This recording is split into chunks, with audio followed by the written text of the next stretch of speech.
Join me today as we read our text, Joel 2:23 through 32.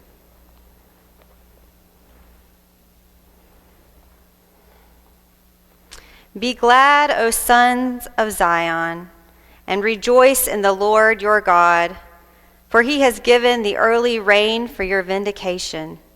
He has poured down for you abundant rain, the early and the latter rain as before. The threshing floors shall be full of grain. The vats shall overflow with wine and oil.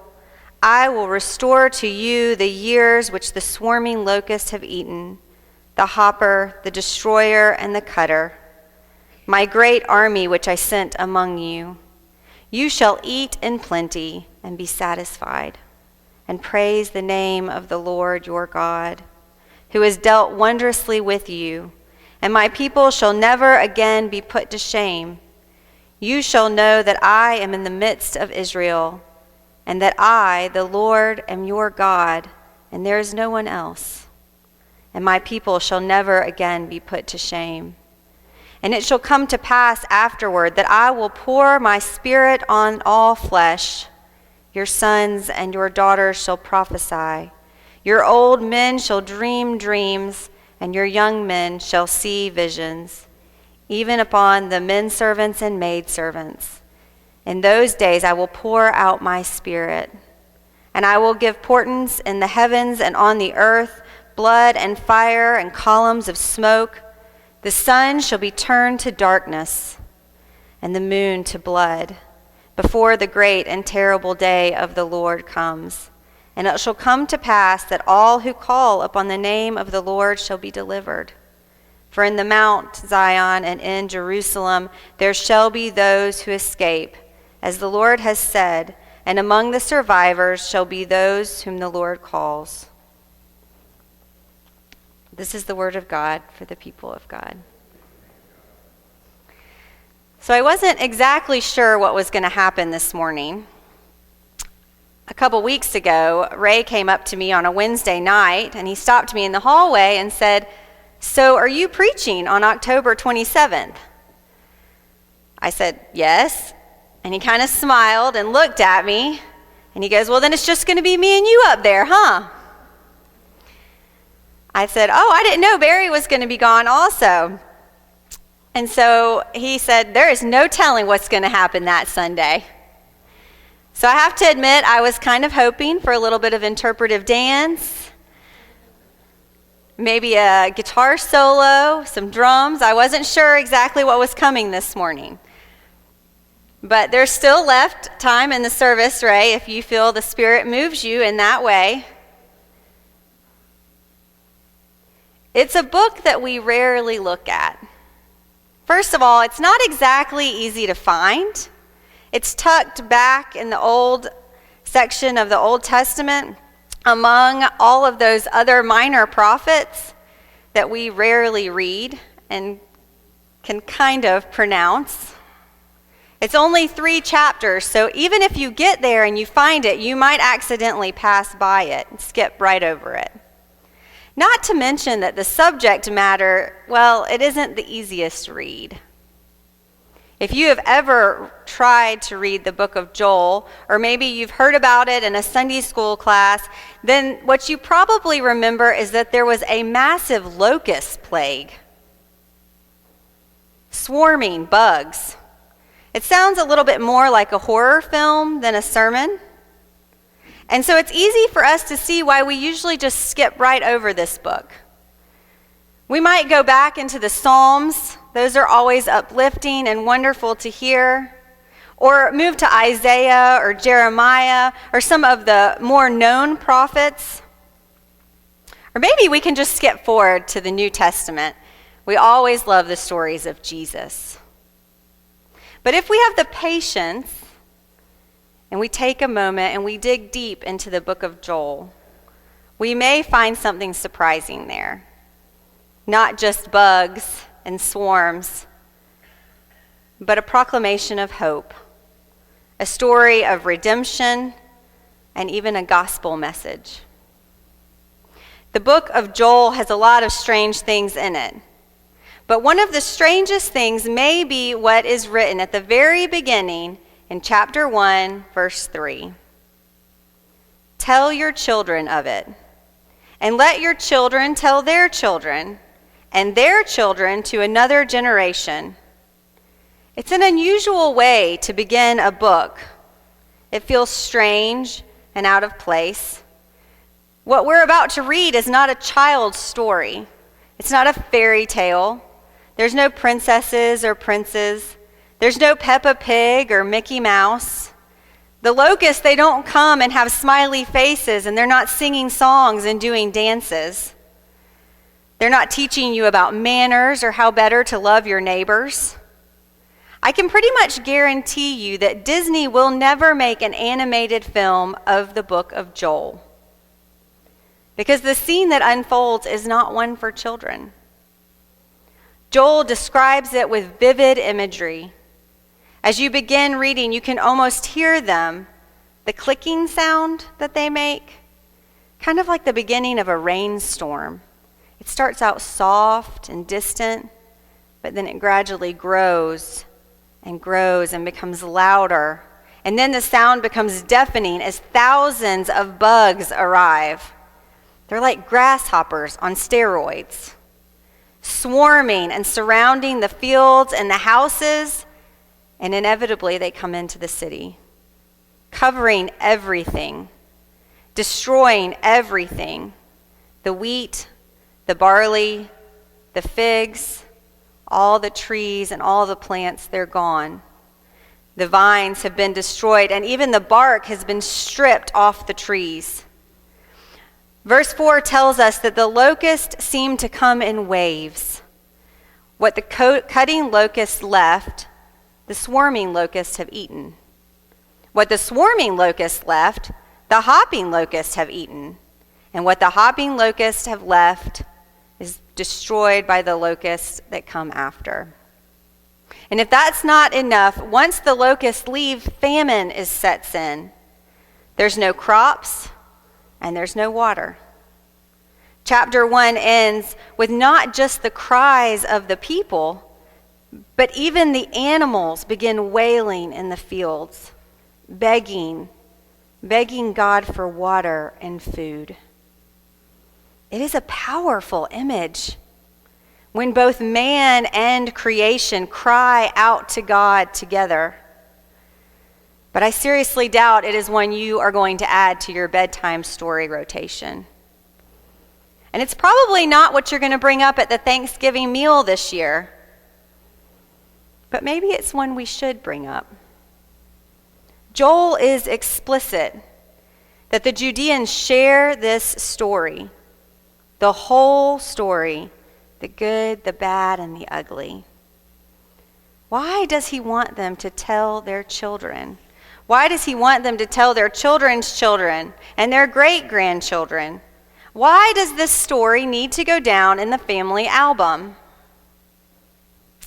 I can remember when I was in college and I got a phone call. I was in my dorm and we were having an RA meeting, and I got called out. My 16-year-old cousin Haley was involved in an automobile accident. Her body was thrown from the car onto the pavement. Her skull was fractured in so many places that her brain was bleeding and swelling, and she was in a coma for days, and then weeks. And the doctors, they didn't mince words. They weren't giving false hope. They said she's not going to wake up. And even if she does wake up, she will never be herself again. People gathered around her bed. Family and friends, the pastor from the local church, the principal from the local school, they all came and they prayed over her while she lay with her eyes closed, with that machine breathing for her in and out. Then she woke up. The journey was long. She had to relearn everything: her name, her colors, her letters, how to use her legs and arms, how to walk, how to speak, and how to listen. Now, every year on the anniversary of her wreck, Haley shares her story online in a Facebook post. Every year I read it, and every year it's hard to hear again.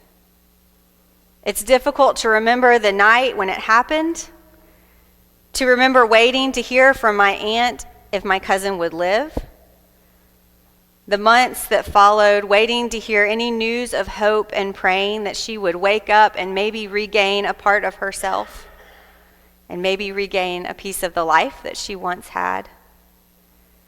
But every year she shares her story, and I am reminded of God's grace and God's mercy in those moments. I'm reminded that Haley is now a walking miracle. I think of her wedding day and her 2 sweet boys that she is able to watch grow up.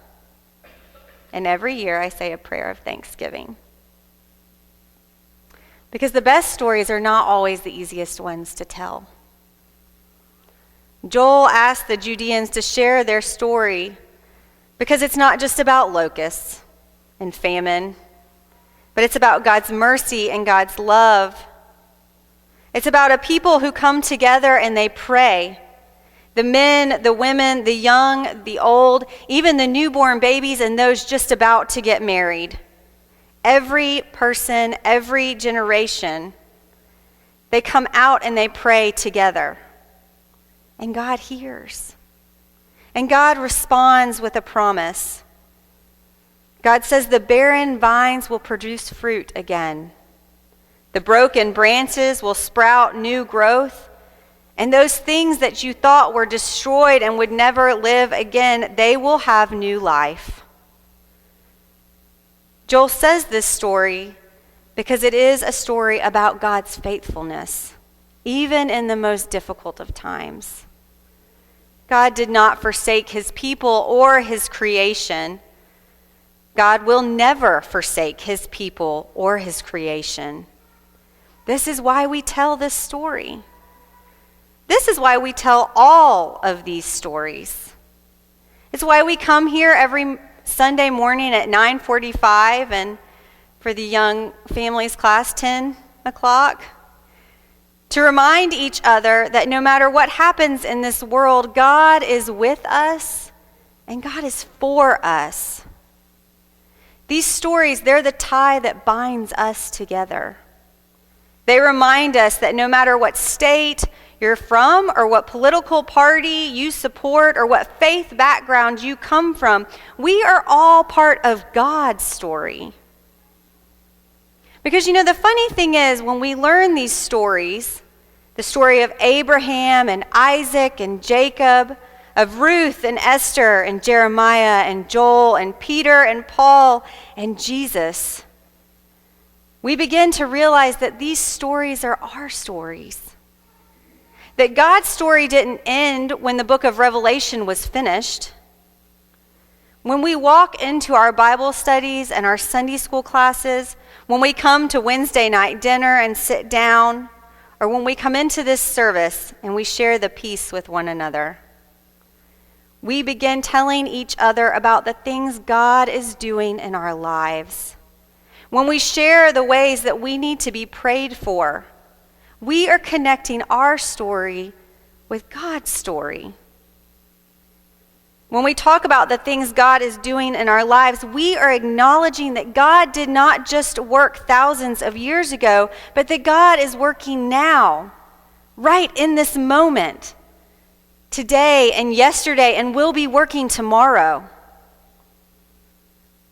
If all we do is we come here and we talk only about things that happened thousands of years ago, then we miss the entire point. And we may as well close our doors. God's faithfulness was not just an ancient episode recorded in a sacred book. It is our everyday present reality. Jesus' love is not just for people in ancient times, but it's for you and for me today. Miracles are not limited to the Bible. They are happening every single day. We know that because we can hear a baby crying in the back of the room. And we should be telling these stories. You may think that your story is unimportant, that it's not worth telling. You may be sitting there and thinking to yourself, well, she doesn't know my story. If she knew my story, she wouldn't want me to tell my story. There's no happy ending here. No fairy tale. No godmother. There's no white knight in my story. But all of our stories don't have to have happy endings. It's easy to share your story when it ends with rainbows and sunshine. It's much harder when the ending is not happy or the story is unfinished. God is still writing many of our stories. We don't have to come to resolution or pretend that we have all of the answers. Sometimes, many times, we are still struggling. And in those moments when our stories are still open, when the wounds are still fresh, when the hurt hides just barely beneath the surface, and we are scared of what the outcome may be, our stories do not have to hide these feelings and shame. We do not have to minimize our fears or sanitize our pain. We don't have to deny our doubts. We do not have to spiritualize our stories so that everything looks clean and clear. A friend of mine was walking through a long road of dark depression. One day each week, she would meet with 4 other women for Bible study. They would pray, and they would talk about their lives, and they would study the Bible. One morning, she came into that meeting. She sat down, and they asked how she was doing. Not wanting to be the downer in the room, she said that the morning had gotten off to a hard start, but she was sure that after she prayed and had her Bible study, everything was going to be better. Kindly, one of the older women reached over and grabbed her hand. And she looked her in the eye and she said, "You know, it's okay to not be okay." My friend, she broke down and she wept, and then she began to share her real story. Not the everything is okay story, but the real one. Stories of triumph and success, they inspire us. Stories of blinding light and dramatic conversions, they encourage us. And stories of struggle and confusion and disappointment, they let us know that we are not alone, even in our darkest moments. If your story is one of triumph and success, share it. If your story is one of dramatic conversion, share it. If your story is one of cloudy days and dark nights, share it. My seminary professor, Daniel Goodman, shared with our class one night about a Sunday school class he had been teaching. He had had it for about a year, and he said the class had been fine, but that nobody was really going beneath the surface. He was having trouble getting them to really open up. They would answer questions, but they always seemed kind of artificial. Always the church answers, God, Jesus, the Bible, maybe the Holy Spirit would make it in sometimes. But one day they were studying a passage when Jesus tells a little girl who has died to wake up. After reading the story, he looked around the room and he said, "What do you think about this?" They all sat for a long moment, and he said he could wait them out. He was just wanting to hear what they had to say. And finally, a lady in the back spoke up. One woman. She said, "A few years ago, my daughter was playing softball. She was running around the bases, and somewhere around shortstop, she collapsed. By the time the nearest player reached her seconds later, she was already dead. As her mother told the story, her hands began to shake, and you could hear the emotion in her voice and maybe a little bit of anger tinged on the side. She said, I would not let them bury my daughter for 3 days. I told God, you raised your son after 3 days, and now it is time to raise my child." And then she broke down in tears. When the woman finished telling her story, there was just a silence in the room. It was a sacred moment. It was a holy moment. And that Sunday school class was never the same. The artificial and the surface answers, they had been stripped away. Her honesty called them to something deeper. The world does not need to hear any more artificial stories about perfect people. They need to know that we are real, that God is real, that we struggle and we fight and with Scripture and sometimes even with God. That life is not always easy, but God is always faithful. Our stories are how we connect to people and how we connect people to God. They create a bridge that can cross almost any divide.